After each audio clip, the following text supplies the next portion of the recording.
Hello, kamusta at welcome back sa channel ko. Napansin mo ba to? Yung tipong gigising ka sa umaga, pero parang pagod ka na agad kahit kakagising mo lang. Hindi dahil sa trabaho, hindi dahil sa kulang ka sa tulog, kundi dahil may isang parte ng buhay mo na matagal nang mabigat, pero pilit mo pa ring binubuhat. Minsan relasyon, minsan trabaho, minsan pamilya, minsan pangarap na dati mong gustong-gusto. Pero ngayon, parang wala nang kulay. At ang pinakadelikado doon, nasasanay ka. Nasasanay kang hindi masaya. Nasasanay kang ngumiti kahit ubos ka na. Nasasanay kang sabihin sa sarili mo na, okay lang to, lilipas din. Kahit ilang taon na ang lumipas, nandyan ka pa rin sa parehong sitwasyon. Parehong sakit, parehong lungkot, parehong dahilan kung bakit pakiramdam mo may kulang sa buhay mo. At alam mo kung ano minsan ang masakit. Hindi naman dahil mahal mo pa talaga. Hindi dahil gusto mo pa talaga, kundi dahil natatakot ka lang umalis. Takot magsimula ulit, takot mapag-isa, takot na baka wala ng ibang darating, takot na baka mali ang desisyon mo, takot na baka pagsisihan mo. Kaya kahit hindi ka na masaya, kapit ka pa rin.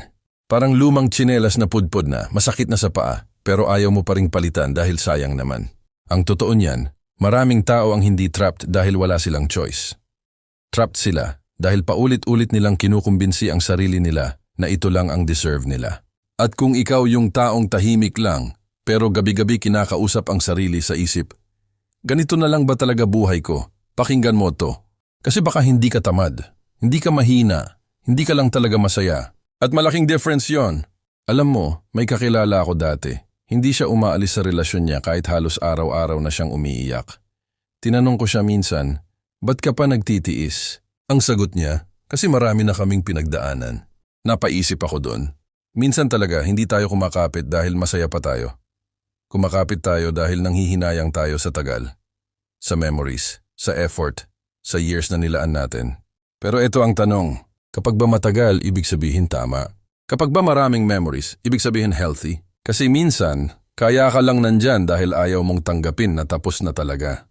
Parang pelikulang pinapanood mo kahit boring ka na. Dahil nasa kalahati ka na sayang daw kung di tatapusin. Pero paano kung habang tinatapos mo niyan, ikaw naman ang nauubos? At alam kong mahirap tanggapin to, lalo na sa mga taong sanay maging strong. Yung mga taong laging inuuna ang iba. Yung mga taong kahit pagod na, sige pa rin. Kahit sila na ang nasasaktan, iniisip pa rin nila feelings ng ibang tao. Pero minsan kailangan mo talagang tanungin sarili mo, kailan naman ako? Kasi ang hirap mabuhay na puro survival mode. Yung tipong hindi ka naman excited sa future mo. Hindi ka naman inspired, basta nabubuhay ka lang kasi kailangan. Automatic ka na lang. Gigising, trabaho, ngiti, tiis, tulog, repeat. Parang robot na may bills. At alam mo, maraming tao ang akala nila normal lang yan dahil adulting daw. Dahil ganun daw talaga pag tumatanda. Pero hindi porket common, healthy na, hindi normal na araw-araw kang mabigat. Hindi normal na palagi kang drained. Hindi normal na kailangan mong lokohin sarili mo para lang kayanin ang araw. Minsan ang pinakaunang sign na kailangan mo nang bumitaw, hindi sigaw ng mundo. Yung palagi kang pagod kahit wala ka namang ginawa. Yung wala ka ng gana sa dating nagpapasaya sa'yo. Yung ang ikli na ng pasensya mo. Yung lagi kang tahimik. Yung kahit kasama mo sila, pakiramdam mo mag-isa ka pa rin. Kasi ang tao kaya niyang tiisin ang hirap Pero hindi niya kayang lokohin ng matagal ang kaluluwa niya. Darating at darating sa point na mapapagod ka ring magpanggap. At minsan, hindi mo kailangan ng malaking dahilan para umalis sa isang bagay. Hindi mo kailangan hintaying masira ka ng todo bago mo sabihing, ayoko na. Kasi ang totoo, valid mapagod. Valid maramdaman na hindi na ito para sa'yo. Valid aminin na hindi ka na masaya. Hindi ka selfish dahil gusto mong huminga. Hindi ka masamang tao dahil gusto mong piliin sarili mo this time. Alam mo kung bakit maraming tao ang hirap umalis sa sitwasyong hindi na sila masaya? Kasi iniisip nila, baka sa una lang mahirap. Ito, tama naman. Mahirap talaga sa umpisa. Mahirap mawalan ng nakasanayan. Mahirap i-let go ang taong naging parte ng routine mo. Mahirap aminin sa sarili mo na hindi pala sapat ang pagmamahal lang. Pero alam mo kung ano mas mahirap? Yung araw-araw mong pinipilit mabuhay sa lugar na unti-unti kang pinapatay emotionally. Yung bawat araw, may parte ng sarili mo ang nawawala. Confidence, peace, self-respect, pangarap. Hanggang sa isang araw, hindi mo nakilala sarili mo. Ito pa minsan hindi naman toxic ang sitwasyon mo. Hindi naman masama yung tao. Hindi naman abusive. Pero hindi ibig sabihin noon, kailangan mo pa ring manatili. Kasi hindi lahat ng dapat iwan masama. Minsan hindi lang talaga aligned sa kung sino ka na ngayon. At okay lang yon. Nagbabago ang tao eh. Yung mga bagay na kaya mong tiisin noon, baka hindi mo na kayang tiisin ngayon dahil mas mahal mo na sarili mo. Mas aware ka na. Mas alam mo na ang worth mo. At growth yon, hindi pagiging maarte. Kasi dati konting lambing lang okay ka na ulit. Dati konting sorry lang, tiklop ka na agad. Dati konting attention lang sapat na. Pero ngayon, napapagod ka na sa bare minimum. At tama lang. Kasi habang tumatanda tayo, mas nare-realize natin na hindi enough ang pwede na. Ayaw mo na ng pilit. Ayaw mo na ng kalahati. Ayaw mo na ng relasyon o buhay na ikaw lang ang lumalaban. Gusto mo na ng payapa. At alam mo ba, ang peace, hindi yan laging maingay na saya. Minsan ang peace, simpleng makahinga ka lang nang hindi mabigat dibdib mo. Simpleng hindi mo kailangang mag-overthink gabi-gabi. Simpleng hindi mo kailangang ipilit ang sarili mo para mahalin. Kaya kung matagal mo nang tinatanong sarili mo kung bakit parang may mali, baka dahil meron nga. At hindi mo kailangan i-justify lahat ng nararamdaman mo sa ibang tao. Kasi minsan, sapat ng reason ang pagod ka na. Sapat ng reason na hindi mo na nakikita sarili mong masaya sa sitwasyon na iyan. At alam mo, may mga taong isang dekada nang hindi masaya pero andyan pa rin sila dahil umaasa silang biglang magbabago lahat. Pero ang tanong, ilang taon pa ang willing mong ibigay bago mo piliin sarili mo? Kasi habang naghihintay kang magbago sila, ikaw ang unti-unting nawawala. At nakakalungkot doon, minsan hindi natin napapansin na tayo na pala ang naging estranghero sa sarili nating buhay. Yung dating masayahin, tahimik na lang ngayon. Yung dating may pangarap, survival na lang ang goal. Yung dating excited mabuhay, ngayon gusto na lang matapos ang araw. At kapag umabot ka sa ganong point, hindi mo kailangan ng motivational quote. Kailangan mo ng honesty sa sarili mo. Tanungin mo sarili mo ng diretsahan. Kung walang takot, nandito pa rin ba ako? Kasi minsan, hindi pagmamahal ang dahilan kaya ka nananatili. Takot lang talaga. Takot na baka walang sumalo sa'yo kapag bumitaw ka na. Takot na baka pagtawanan ka ng ibang tao. Yung tipong sasabihin nila, sayang naman, ang tagal nyo na eh. O kaya, konting tiis pa, maaayos din yan. Eh sila naman tong hindi umiiyak sa gabi para sa'yo. Sila naman tong hindi nakakaramdam ng bigat na pasan mo araw-araw. Madaling magsalita kapag hindi ikaw ang nasa sitwasyon. Pero iba kapag ikaw mismo ang unti-unting nauupos habang pilit mong inaayos ang bagay na matagal nang sira. At alam mo minsan ang problema sa mga mababait na tao. Sobrang haba ng pasensya nila. Kahit ubos na sila, nagbibigay pa rin. Umaasa pa rin. Naniniwala pa rin na baka isang araw, bumalik din sa dati ang lahat. Pero hindi lahat ng bagay bumabalik. May mga relasyon na ang totoo, tapos na. Pero pinapahaba na lang dahil pareho kayong takot mawalan. At ang sakit nun ha, kasi minsan hindi na kayo nagmamahalan. Nagkakapitan na lang kayo dahil pareho kayong sanay sa presence ng isa't isa. Parang lumang unan. Hindi na komportable pero hirap kang itapon dahil naging parte na ng gabi mo sa loob ng maraming taon. Ganun ang ibang relasyon. Ganun din minsan ang trabaho. Ganun din minsan ang buhay na pinipilit mong mahalin kahit alam mong hindi ka na buhay doon. At ito pa ang mahirap. Habang mas tumatagal kang nananatili sa bagay na hindi ka na masaya, mas lalo mong nakakalimutan kung sino ka bago ka napagod. Naalala mo pa ba yung version mo na masigla? Yung version mo na hindi takot mangarap? Yung version mo na hindi kailangang pilitin ang sarili para lang makatawa? Minsan kasi sobrang tagal na nating nagtitiis. Akala natin personality na natin ang pagiging malungkot. Akala natin normal na maging emotionally exhausted. Pero hindi eh. Hindi ka ginawa para mabuhay ng parang kandilang paubos na lang araw-araw. At may isang bagay akong gusto mong maintindihan. Hindi porket mabait kang tao, obligasyon mo nang ubusin sarili mo para sa iba. Kasi maraming tao ang proud na proud sabihin na mapagtiis sila. Pero minsan, hindi na strength ang sobrang pagtitiis. Self-abandonment na siya. Iniwan mo na sarili mo para lang hindi ka maiwan ng ibang tao. Ang bigat nun, di ba? At alam mo kung kailan madalas nangyayari yan? Kapag sobrang tagal mong piniling intindihin lahat, maliban sa sarili mo, ikaw lagi ang umiintindi, ikaw lagi ang nag-a-adjust, ikaw lagi ang nagsasorry kahit hindi mo kasalanan, ikaw lagi ang nagsasabing, okay lang. Hanggang sa isang araw napagod na iyong puso mo magsinungaling. Kaya kung nararamdaman mong parang may namamatay sa loob mo habang nananatili ka sa sitwasyon na, yan, pakinggan mo yon. Hindi lahat ng sakit kailangan tiisin. May mga sakit na warning na pala. At minsan, ang tunay na pagmamahal sa sarili hindi dramatic. Hindi siya yung biglang aalis ka, tapos background music malapelikula.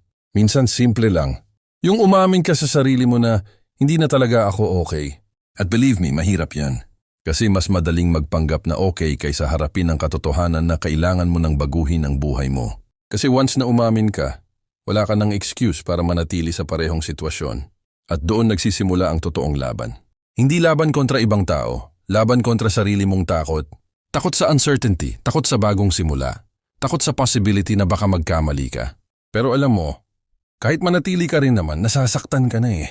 So bakit hindi mo subukan piliin ang sakit na may chance kang gumaling? Kasi may mga tao talagang mas pinipili ang familiar pain kaysa unfamiliar freedom. Mas pipiliin nila yung sakit na kabisado nila kaysa possibility ng mas magandang buhay na hindi pa nila nakikita. Parang kulungan na bukas naman ang pinto, pero hindi makalabas dahil natatakot sa nasa labas. At baka ikaw yan ngayon, hindi ka nakakulong dahil wala kang choice. Nakakulong ka dahil hindi ka pa naniniwalang deserve mong maging masaya ulit. At kung may gusto akong ipaalala sa iyo ngayon, eto, yon. Hindi mo kailangang hintaying mawasak ka ng tuluyan bago mo piliin sarili mo. Hindi requirement ang total breakdown bago ka magkaroon ng karapatang umalis. Minsan sapat ng reason na pagod ka na. At oo, may mga taong magagalit kapag pinili mo sarili mo. Kasi sanay silang ikaw lagi ang nagsasakripisyo. Kapag bigla kang nag-set ng boundaries, sasabihin nilang nagbago ka na. Tama naman. Nagbago ka na kasi natututo ka ng mahalin sarili mo. At hindi lahat matutuwa kapag hindi ka na madaling kontrolin. May mga tao kasing komportable kapag tahimik kang nagtitiis. Kapag lagi kang available, kapag lagi kang understanding, kapag lagi kang okay lang. Pero once na sabihin mong ayoko na, doon ka nila tatawaging selfish. Funny, no? Nung ikaw ang umiiyak, tahimik lang sila. Pero noong pinili mo sarili mo, saka sila may opinion. Kaya huwag mong gawing basehan ang guilt sa paggawa ng tamang desisyon para sa sarili mo. Kasi minsan, ang guilt hindi ibig sabihin mali ka. Ibig sabihin lang, hindi ka sanay unahin ang sarili mo. At may difference yun. Alam mo, may isang matandang lalaki akong nakausap dati. Sabi niya, "Anak, ang pinakamalungkot na pakiramdam hindi yung iniwan ka. Ang pinakamalungkot, yung iniwan mo sarili mo, kakahabol sa mga taong hindi ka naman kayang pahalagahan." Grabe, no? Kasi totoo, maraming tao ang physically buhay. Pero emotionally, matagal nang wala. Ngumingiti, nakikipagkwentuhan. Nagpo-post sa social media, pero sa loob nila, pagod na pagod na. At baka isa ka doon. Yung tipong kahit may day off ka, hindi ka naman talaga nakakaramdam ng pahinga. Kasi ang pagod mo hindi katawan eh, kaluluwa. At walang tulog na kayang ayusin ang pagod na galing sa maling sitwasyon. Kaya minsan kailangan mong magtanong ng seryoso sa sarili mo. Itong buhay bang meron ako ngayon? Gusto ko pa ring mabuhay ng ganito after 5 years? Kasi ang bilis ng panahon, akala mo marami ka pang oras, pero biglang isang araw, mapapansin mong isang dekada ka nang nagtitiis sa parehong lungkot. At ang masakit doon, hindi mo na maibabalik yung mga panahong sinayang mo kakahintay na maging masaya ka sa lugar na hindi naman talaga para sa'yo. Kaya habang may pagkakataon pa, habang may natitira ka pang lakas, habang may boses pa sa loob mo na nagsasabing ayoko na, huwag mo iyang patahimikin. Pakinggan mo, kasi baka yung boses na yan ang gustong magsalba sa'yo. Kasi minsan, ang pinakamalaking breakthrough sa buhay, hindi naman bagong trabaho, bagong relasyon, o malaking pera. Minsan ang pinakamalaking breakthrough, yung finally sinabi mo sa sarili mo na, tama na. Tama na sa pagpipilit, tama na sa paghabol, tama na sa pagko-convince sa sarili mong masaya ka kahit hindi naman talaga. At alam mo kung bakit mahirap gawin yan. Kasi maraming tao ang na-train maging loyal kahit sa bagay na sumisira na sa kanila. Tinuruan tayong magtiis, tinuruan tayong huwag sumuko, tinuruan tayong ipaglaban ang relasyon, trabaho, pangarap. Pero walang nagturo sa atin kung paano umalis kapag tayo na mismo ang nawawala. Walang nagturo na minsan ang strongest decision hindi pagkapit, kundi pagbitaw.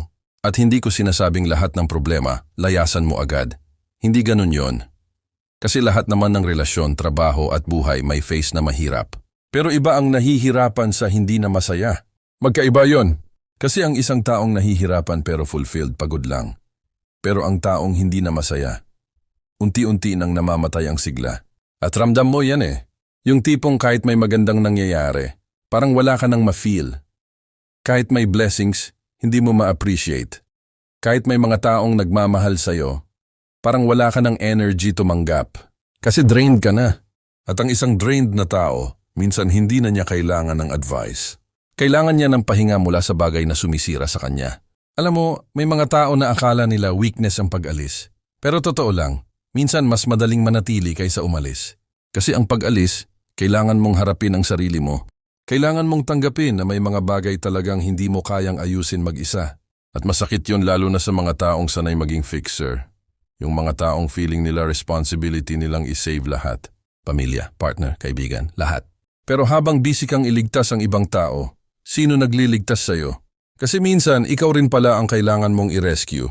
At hindi selfish yon. Self-respect yon. Kaya wag mong ikahiya kung napapagod ka na. Hindi mo kailangang maging bakal palagi. Hindi mo kailangang patunayan na kaya mong tiisin lahat. Kasi kahit gaano ka katatag, kapag araw-araw kang nasasaktan, darating ang point na mapupuno ka rin. At minsan kaya tayo hindi makaalis dahil may fantasy tayo sa isip natin. Fantasy na baka bumalik sa dati. Fantasy na baka magbago pa. Fantasy na baka kapag nagtiis pa tayo ng konti, magiging okay din lahat. Pero ilang konti pa ba ang kailangan bago mo ma-realize na ikaw na ang nalulunod? Kasi may mga tao talagang mahal ka, pero hindi healthy para sa'yo. At mahirap tanggapin yan dahil gusto natin simple lang ang buhay. Gusto natin kapag mahal natin, automatic tama na. Pero hindi eh. Minsan mahal mo, pero hindi ka na lumalago. Minsan mahal mo, pero wala ka ng peace. Minsan mahal mo, pero araw-araw ka namang umiiyak. At hindi porket mahal mo, kailangan mong manatili habang winawasak mo sarili mo. Kasi paano mo maibibigay ang genuine na pagmamahal sa ibang tao kung ikaw mismo ubos na? Parang cellphone na 1% battery tapos gusto mo pang mag-charge ng ibang phone. Hindi pwede. Ikaw muna. At alam kong maraming middle-aged adults ang tahimik lang sa ganitong laban. Kasi sanay kayong maging responsible. Sanay kayong unahin ang stability. Iniisip nyo, paano na lang? Anong sasabihin ng mga anak? Anong sasabihin ng pamilya? Baka wala ng ibang opportunity. Baka huli na para magsimula ulit. Pero pakinggan mo to ha. Hindi huli ang lahat dahil lang tumatanda ka na. May mga taong ang 60 years old na saka lang naging tunay na masaya. May mga taong 40 na saka lang natutong mahalin sarili nila. May mga taong 50 na saka lang natutong magsabi ng ayoko na. At alam mo, ang tapang nun. Kasi hindi madali magsimula ulit kapag marami ka ng pinagdaanan. Pero minsan, mas nakakatakot manatili sa buhay na matagal ng patay kaysa magsimula ulit na may pag-asa. At oo, baka umiyak ka kapag bumitaw ka. Baka mamiss mo sila. Baka magkaroon ka ng mga gabing magdududa ka sa desisyon mo. Normal lang yon. Healing is not always peaceful. Minsan magulo talaga bago gumaan. Parang paglilinis ng bahay na matagal nang hindi ginalaw. Sa umpisa mas lalong makalat. Pero kailangan mong galawin lahat para luminis ulit. Ganon din sa buhay. Minsan kailangan mong guluhin ang nakasanayan para mahanap ulit ang sarili mo. At alam mo ang magandang balita. Hindi mo kailangang ayusin buong buhay mo agad-agad. Hindi mo kailangang magkaroon agad ng perfect plan. Minsan sapat na ang first honest step. Yung aminin mong hindi ka na masaya. Yung tanggapin mong may mali. Yung payagan mong isipin na baka may mas magandang buhay pa para sa'yo. Kasi habang may hope ka pa, hindi pa tapos ang story mo. At sana tandaan mo to. Hindi ka weak dahil nasaktan ka. Hindi ka failure dahil may bagay kang kailangang iwan. Parte talaga ng growth ang pagbitaw minsan. Yung mga dahon nga nalalaglag para makabuo ng bago eh. Ikaw pa kaya? At kung pakiramdam mo ngayon sobrang lost ka, okay lang. Hindi habang buhay malilito ka. May mga season talaga sa buhay na parang nasa dilim ka muna. Pero hindi ibig sabihin nun dun ka na habang buhay. Minsan nasa transition ka lang. At ang transition uncomfortable talaga. Pero dun din nagsisimula ang pagbabago. Kaya sa taong nanonood nito ngayon na tahimik lang pero pagod na sa loob. Gusto kong malaman mo na hindi ka nag-iisa. Maraming tao ang nakangiti sa labas. Pero may silent battle sa loob. At baka ito na ang sign na matagal mo nang hinihintay. Hindi para sumuko sa buhay, kundi para tigilan ng sumuko sa sarili mo. Kasi deserve mo rin ng buhay na hindi mo kailangang takasan mentally araw-araw. Deserve mo ng peace. Deserve mo ng respeto. Deserve mo ng pagmamahal na hindi mo kailangang paghirapan ng sobra para lang maramdaman. At higit sa lahat, deserve mong maging masaya ng hindi guilty. Kung may tumama man sa puso mo sa video na to, isulat mo sa comments. Gusto kong malaman anong parte ng buhay mo ang matagal mo nang pinipilit kahit ubos ka na. At kung alam mong may taong kailangan makarinig nito, i-share mo rin sa kanila. Baka tahimik lang sila, pero kailangan na nilang maalala ang worth nila. Don't forget to like this video at mag-subscribe ka sa channel kung gusto mo pa ng mga ganitong usapan na parang kwentuhan lang pero totoo sa buhay. At bago tayo matapos, tandaan mo to. Hindi lahat ng pagbitaw ay pagkawala. Minsan ang pagbitaw, simula pala ng pagbabalik mo sa sarili mo. Maraming salamat sa pakikinig hanggang sa susunod.